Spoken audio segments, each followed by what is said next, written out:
Welcome again to Wickerson Studios. My name is Michael Wickerson, and I am going hard into the GH Python introduction, which just came out on Rhino 3D. I see people going through those lectures. They're pretty awesome. They keep things pretty simple, but they're tied to usually number lists to begin with. So what I did was go through the list functions. I think that's what they were called. Just let me check for a second. I believe they were initially the list basics, and now we're into the list functions. And what they're really putting into use here are the length of lists, the max of lists, the minimum lists.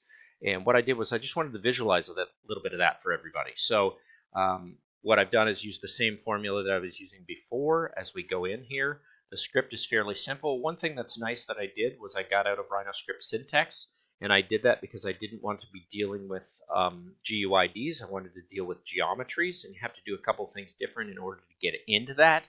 And so I'll break this down in full detail. Once I've done 10 of these exercises, I will take them into my Patreon, and I will turn them into longer tutorials of why I made them and how I creatively made them. And I'm sure there'll become other things by that time. So my note is pretty monstrous. Once again, it starts with you could take off your Rhino script syntax. It's not important. At this point, if I think shift, put on a hashtag and run it, it should still be running fine. And so I use my Rhino geometry as RG. I create a point list A and an empty list. And for an iteration, I wanted to keep it simple. So I just wanted to go in the I and J direction, X and Y direction.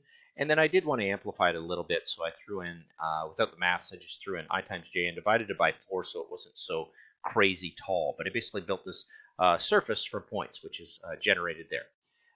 In doing so, I then created a vector because I need a vector for 3D point to work. I can't just use point 3. I think it's 3D point or something in Rhino script. I have to remember, but since I'm trying to get more and more into Rhino geometry, I'll do that and namespaces. It needs a vector, so I had to generate one, and I just generated it by the exact same way and called it vector. I've got an amplification on that is kind of irrelevant at this point because I didn't put it in, but I guess I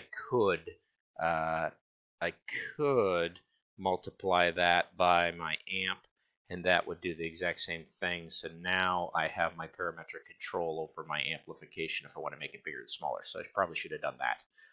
In doing so, I better just save it.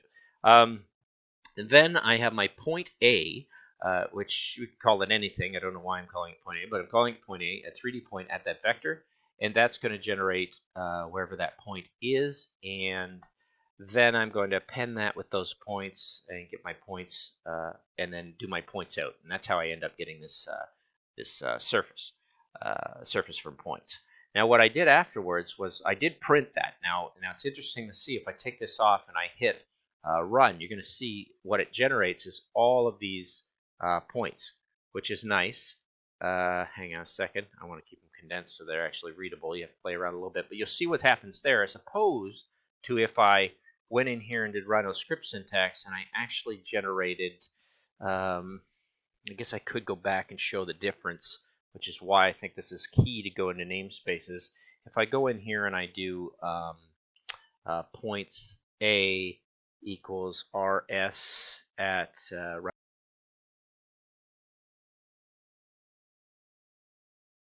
okay, so what I did here was I just had to wait for my time delay. Sorry about that.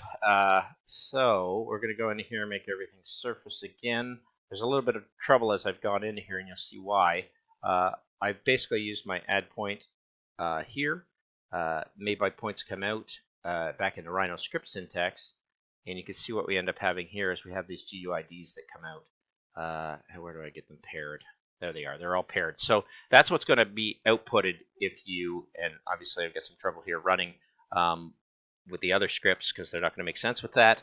But that's what happens when you run Rhino script syntax that you're used to. So get rid of that, and I'm going to start using those Rhino geometry namespaces for a while. So I'm going to run that one again, and we'll put that back to actual points. And then you can shrink this down, and you can see what you got again. So now when I think points, I'm actually visualizing things better because that's what I understand.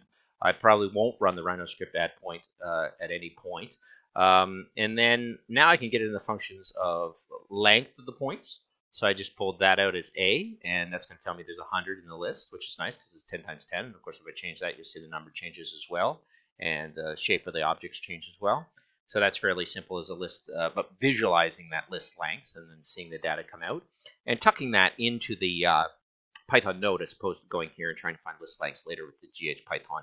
Now, if you're happy with node scripting, I just find that this is a sense that node scripting and Grasshopper starts to move more and more towards clusters. And if you're really going to cluster something, put it in the GH Python. When you get really good with it, you might make the jump to C#, which is something I'd like to do myself, and I've tried that at times. The min and max is nice because it just outputs these points, and I think that's nice instead of GUIDs. So the min and max number, I put a sphere on them, and there's the max coming out of B, and you can see it listed here as 99 and 14.58, and I put the minimum on, which is obviously 0, 0, 0. It doesn't really know where to go because the min would be all along these points.